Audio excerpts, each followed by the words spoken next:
Hey everybody, Frick the Tech Guru here. And an exciting piece of news, Amazon has decided to enter the video game industry, and they're doing it with their brand new cloud gaming service, Amazon Luna.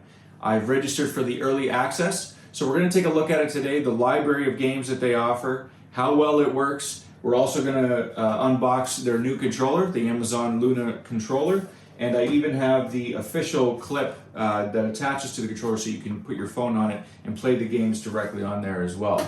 So before we get really into it, don't forget to like and subscribe to my channel, and don't forget to hit the bell so you'll be notified whenever I release future videos. All right, let's get to it. As I mentioned before, Amazon Luna is a cloud-based video game service. Now, if you're new to this technology or if you've never heard of this before, you're probably used to playing a video game with a controller that is hooked up to a console that is directly in front of you, and that console in turn is hooked up to your television. Some examples of this, of course, are the PlayStation, the Xbox, or if we go way back, the Nintendo, Sega, or Atari. The advantage to a service like this is that you do not need to spend a lot of money on an expensive console to play these games. In fact, you probably already have something at the house that's able to do it, whether it be an iPad or Android tablet, whether it be an iPhone, iPod, or Android phone, or an Amazon Fire TV stick or Google Chromecast that you can hook up to your TV, which don't cost very much money at all. Or if you don't have any of those things, you can use it on your home computer or your laptop.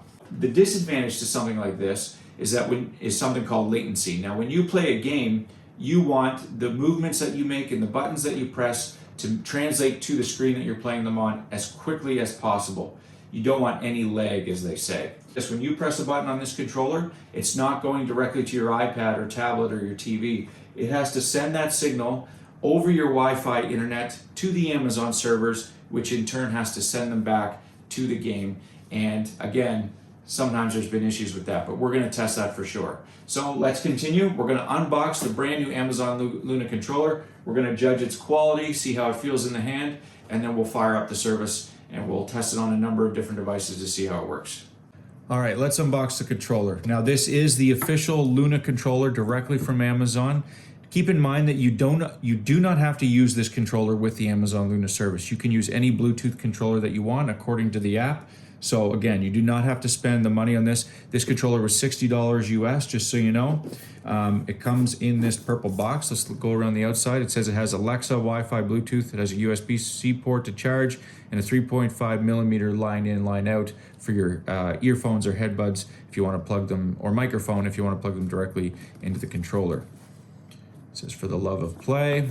On this side, I'm not going to read that right now. If you want to pause the video and just read it. But the advantage to buying a controller like this, because it connects directly, as I mentioned before, to the Amazon servers, you can play it on your computer, then you can go directly to your phone or your tablet, and then directly to your TV and just continue from where you left off in the game without having to connect any Bluetooth or anything like that. You just keep using the same controller. So as it says here, just pick up and play and easily switch between them. All right. You'll notice here that it has, if you've bought an Amazon Fire product before, either a Fire TV or a Fire tablet, they have these little easy to open rip cords here.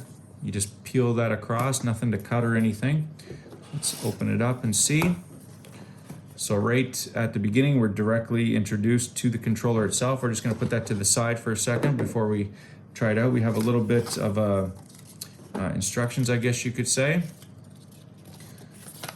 that go with it. There's the QR code to use if you're downloading the controller app. You will have to download that app on a phone or a tablet to set up the controller, to basically connect the controller to your Wi-Fi so that you can use it. There's some instructions of the buttons, different buttons and what they do, and so that's the instructions. It even comes with a set of Amazon AA batteries. So I guess the USB-C port is not for charging. I guess, I don't know, because it takes regular batteries. So that must have another use, possibly hardwiring the controller directly into your computer or whatever you might plug it into. So there's the box. Here's the controller. Now, right off the bat, it has a really good build quality, nice thick plastic. As far as size goes, I would say it's probably a little bit smaller than conventional controllers. I have pretty small hands to begin with. But if you compare it to a PS5 controller, which I find is probably the biggest controller out right now, it is much smaller than that.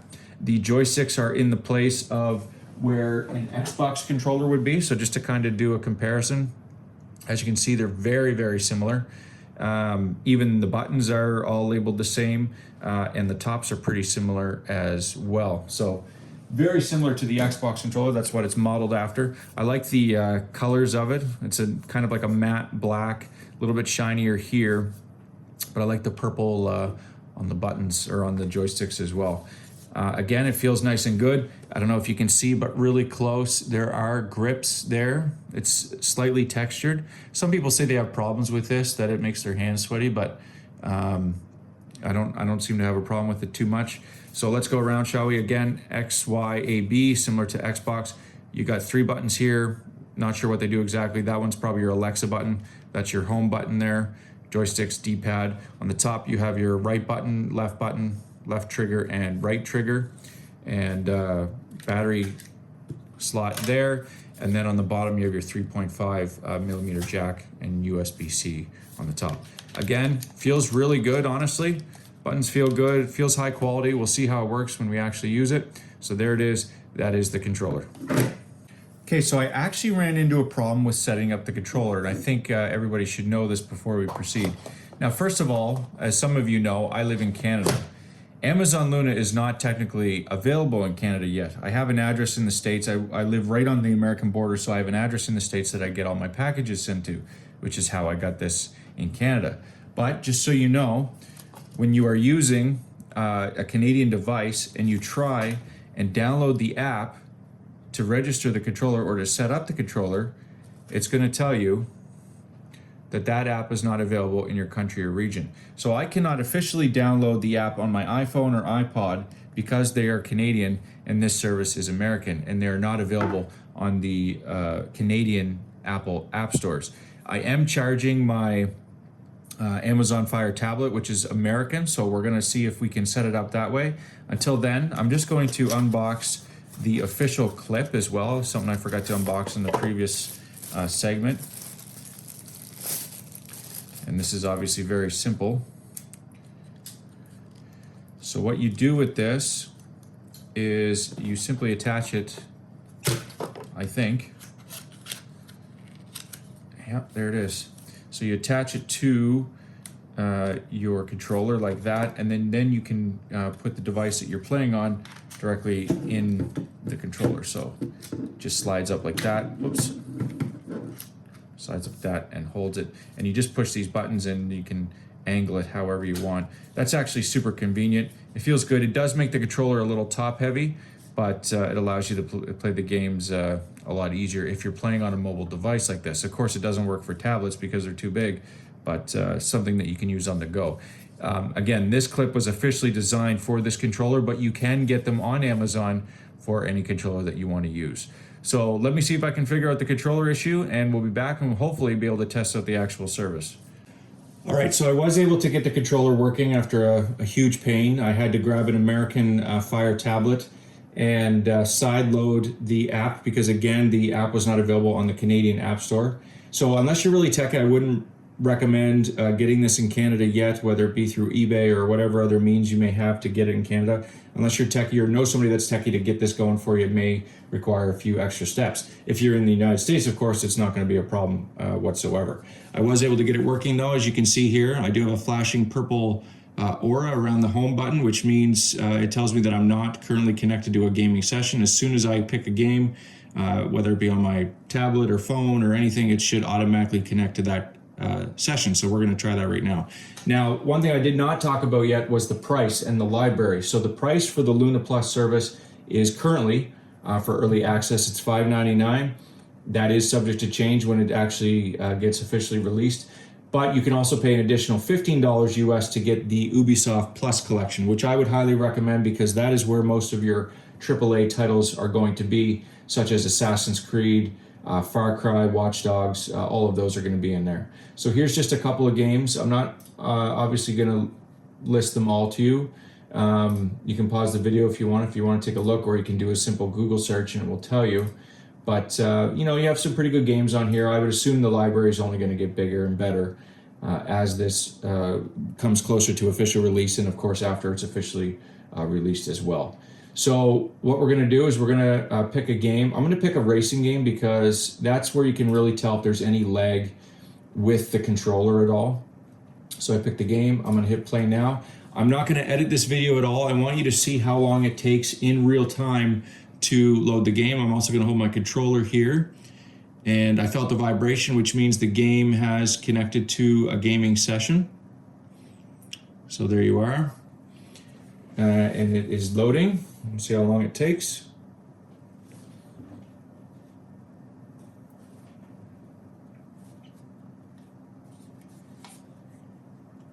And one thing I'm going to test after it loads on the computer and I get it going is I'm going to try and directly switch over to my son's iPod and see if we're able to seamlessly transition from one device to another, see if that works as well. Sorry about the mess of cords I have under my monitor. I didn't notice it was that bad. I just installed 2 new 4K monitors above my ultra-wide monitor. So there's a little bit of a mess there. I haven't cleaned it up yet. But anyway, in case you're wondering, I get a lot of comments about this monitor. It's the new Samsung Odyssey G9. It's a great monitor. If you're doing gaming, of course, this type of gaming is not ideal for a monitor like this. You have to do gaming on your actual PC. All right, so this is the crew. It's loading up.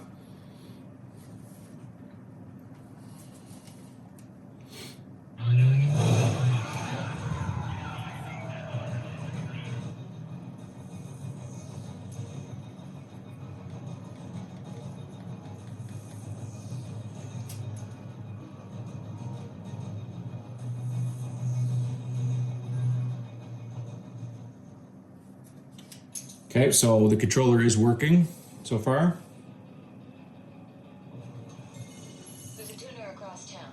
I'll send the location. Okay, so the game is loaded. I'm just gonna try it real quick. Now the graphics are fairly good. Just so you know, Amazon Luna does not run in 4K as of yet. It runs in 1080p. It is capable of 60 frames. I'm not quite getting 60 frames here. I will tell you that the lag on the controller is actually fairly good. So just to kind of put it up there for you, you can kind of see it's working really. It's responding really well. Really no issues at all. If you're a competitive gamer, you definitely don't want to go with a service like this. Of course, if you're a competitive gamer, you already know that. But honestly, I have very little to no lag whatsoever. As you can kind of, or if you can kind of tell, there is a little bit of choppiness on the screen as far as the graphics go. All right, so I've loaded the game on the computer, works fine. My next objective is to attach the clip with my son's iPod onto the controller and see if we can continue the game on that. So that's again one of the advantages that I mentioned earlier with cloud gaming, that that you're able to do that.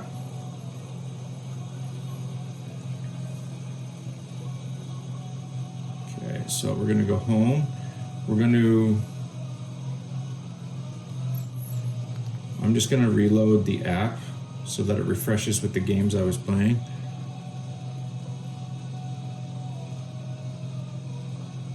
Okay, so it says, the crew, you are streaming this game on another device. Would you like to continue playing here? Yes, I would. Okay, so it, as you can see behind me, it instantly took it off the computer.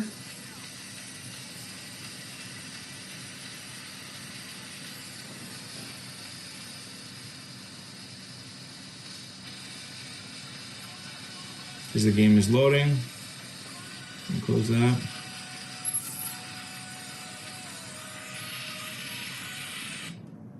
Whoops. So I have this problem on this device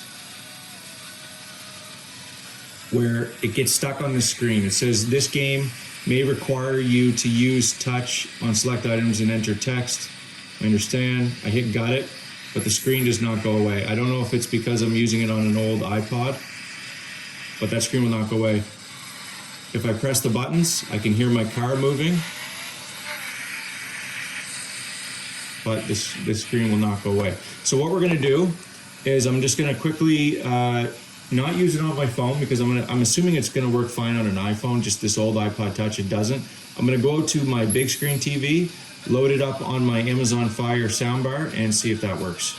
Okay, so I've moved my phone out to record my television. This is in my living room, and this is running an Amazon Fire TV. Now this is a special Fire TV soundbar. So the Fire TV software is built right into the soundbar you see under the TV. But again, this is what it looks like when you have any Fire TV stick or Fire TV cube hooked up to your TV. In my opinion, it's probably the cheapest way to get this service on a television, because usually you can get a Fire TV stick for around $30 to $50.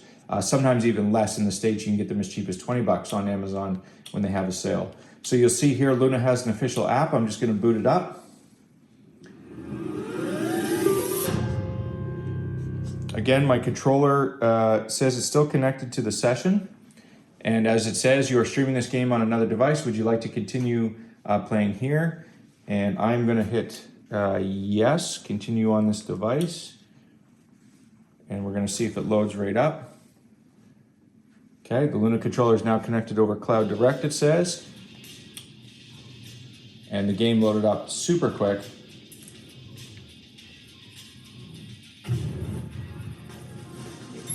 And there we go. And this is probably the way it's meant to be played, a little more on your TV. Again, a little bit of choppiness that I'm experiencing. I don't know if you guys can see that. For those of you who game quite a bit, you'll know the difference between 30 and 60 frames a second or higher. I'm getting between 30 and 60, but you'll notice a few choppiness. Again, these are all bugs that are going to be part of any early access program. They're going to work them out, I'm sure, but I can honestly tell you that the lag for the controller is actually really, really good. And what I mean by that is that there is very little lag from that.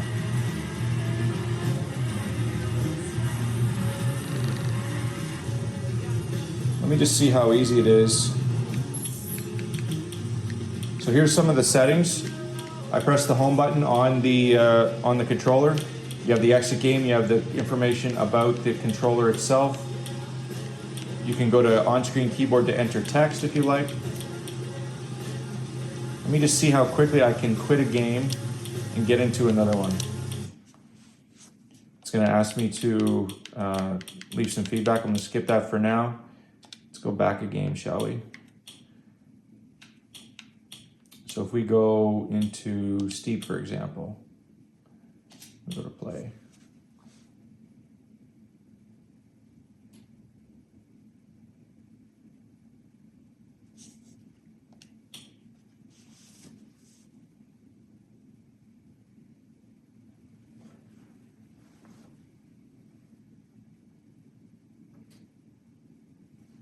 So yeah, that's pretty much it. That's how the Amazon Luna service works. Honestly, my first impressions are pretty good. It's working really well. The controller feels nice. There's very little lag, which is what I was worried about most. The library, like I said, will continue to improve, and you don't have to spend a lot of money on an expensive video game console, but do keep in mind that there are subscription fees to this. As of right now, like I said, $5.99 plus the $15 for the Ubisoft. But overall, it's really nice. I like the convenience of being able to play it on my phone without tying up a television. That might work well if you're thinking about getting it for kids. And I mean, overall, it works great. If I get any updated impressions or when it officially launches and it reviews, I will update you guys then. But for now, thanks so much for tuning into this video. And don't forget to like and subscribe to my channel. Have a good day, everybody.